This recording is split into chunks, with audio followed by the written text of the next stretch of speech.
네, 한 주간의 기억의 뉴스 중에서 가장 핫한 이슈를 골라서 깊숙이 파고들어서 집중 보도하는 이슈앤 포커스.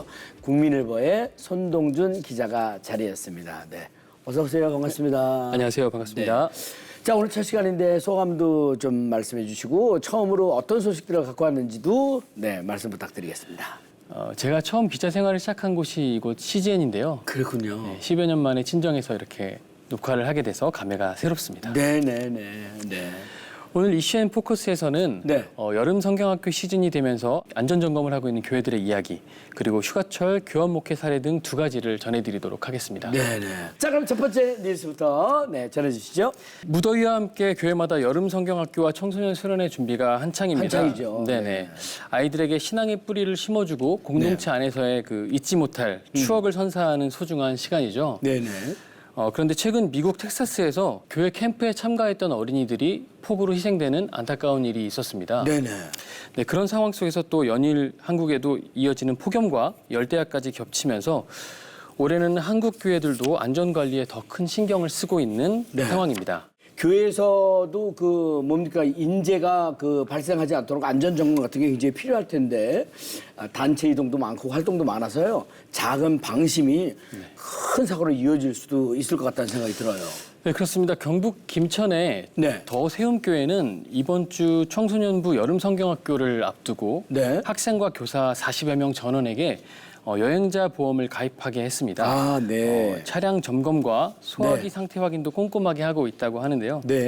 또 안산 더 행복한 교회 같은 경우는 시와 방조제에서 걷는 성경학교라는 행사를 준비했대요. 그 행사에서 구급차 2대를 대기시키고 참가자 전원에게 책 넓은 모자와 이온 음료를 제공하기로 했다고 합니다. 특히 연일 이어지는 폭염 경보 속에 교회들의 대응이 더 중요해졌는데요.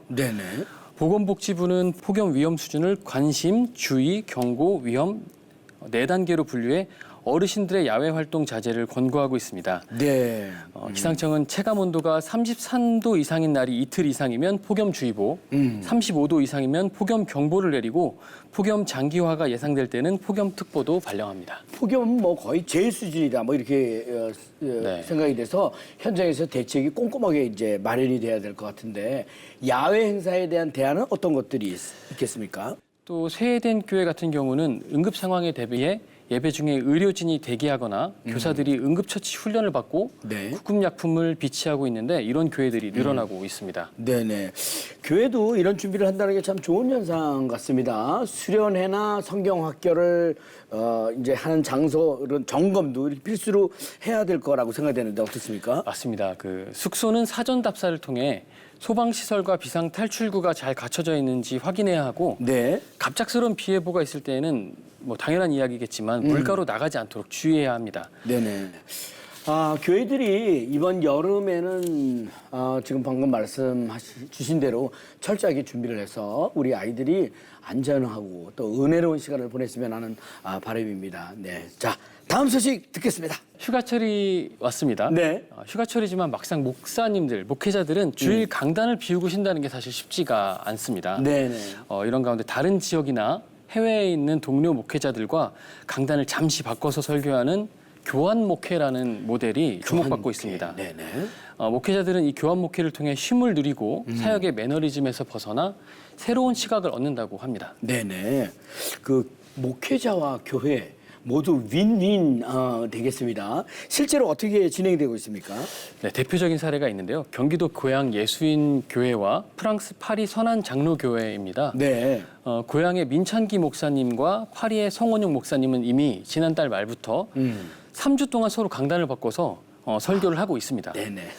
민 목사님은 20년 넘게 국내외에 15곳 교회와 이렇게 교환 목회를 해왔다고 합니다. 쉬기만 하는 휴가 대신 다른 신앙 공동체를 배우며 쉼을 병행한다는 게 민 목사님의 설명입니다. 목회자분들이 서로 이제 강단을 교류하면서 쉼 이상의 의미를 갖게 되는 것 같은데 어떻습니까? 네, 맞습니다. 교환 목회는 다양한 교회의 시스템과 문화를 배울 수 있는 기회이기도 한데요. 네. 예수님교회 같은 경우는 본당이 체육관으로 사용되고 있습니다. 이것도 민 목사님이 이제 교환 목회 시절에 미국 시카고의 윌로우 크릭 교회를 견학하며 얻은 아이디어라고 해요. 네네. 교단을 넘어 연합의 폭을 넓히는 데도 의미가 있습니다. 네. 민 목사님은 예장 합동 소속이시고 파리 성 목사님은 예장 통합 소속입니다. 네. 서로 다른 교단이지만 이렇게 열린 사고로 예배를 서로 수용하면서 강단을 나누고 있습니다. 네, 이렇게 국내와 해외의 교환 목회도 참 좋은데요. 국내 교회끼리 교환 목회하는 것도 참 좋을 것 같다는 생각이 듭니다. 네, 제주에 동홍교회라는 곳이 있는데 이곳에 박창건 목사님은 6년 전에 서울 서대문교회 장봉생 목사님과 교환 목회를 이미 했습니다. 네네. 박 목사님은 서울에서 설교를 맡고 장 목사님은 제주에서 청소년 수련회를 인도하면서 서로의 사역을 돌아볼 기회를 가졌다고 합니다. 네네.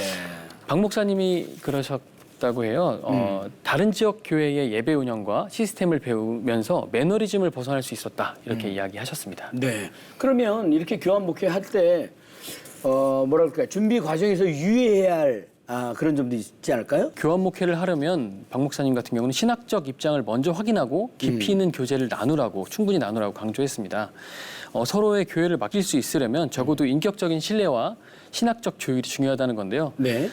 심과 배움, 연합을 한 번에 경험할 수 있는 교환 목회가 더 많은 교회로 확산하길 기대해 봅니다. 네. 자, 이번 휴가 때는 많은 교회들이 교환 목회를 통해서 쉼과 연합을 동시에 경험하시기를 저희도 응원하겠습니다. 손동준 기자, 대단히 감사합니다. 고맙습니다. 감사합니다. 네. 이어지는 단신 뉴스 보시겠습니다.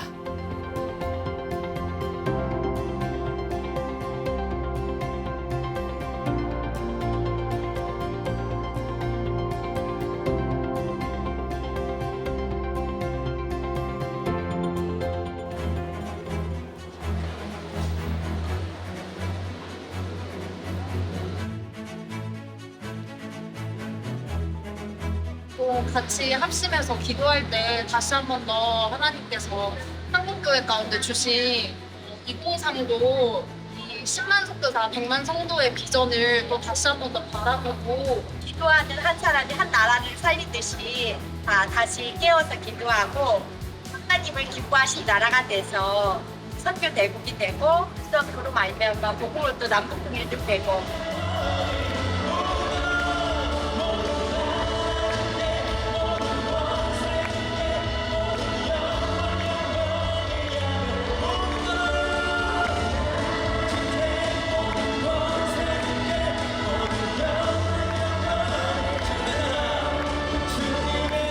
한국교회가 연합하여 기도하는 일은 평소에 늘 모여 준비되어져 있지 않으면 우리가 꼭 기도해야 될 그 타이밍을 놓치게 됩니다.